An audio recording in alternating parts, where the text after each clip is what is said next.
পঁচিশ সালের পর থেকে শাকিব খান ধরা ছোঁয়ার বাইরে। শাকিব খানের নাম শুনে এমনি এক্সাইটেড হয়ে যায়, প্রমাণ ছাড়া শাকিবিয়ানরা কথা বলে না। এটা দেখার জন্যই তো ভাই সব হুমড়ি খায় পড়বে, সব হুমড়ি খায় পড়বে, ঠিক আছে?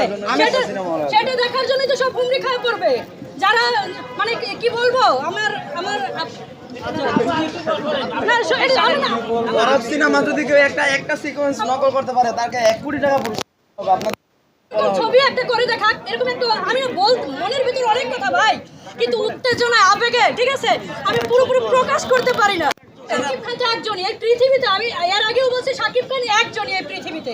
শাকিব খানের মতো আরেকজন দ্বিতীয় কেউ আসবে না। যদি আসে এই উর্মি বিশ্বাসকে তখন খুঁজে বের করে বললেন, বা শাকিবিয়ানদের খুঁজে বের করে বললেন যে আরেকজন শাকিব খান তৈরি হয়েছে বা আরেকজন শাকিব খান আসছে, এটা কখনোই আসবে না, চ্যালেঞ্জ করে বলতে পারবো না। উর্মি বিশ্বাস বহু আছে, অপু বিশ্বাস বহু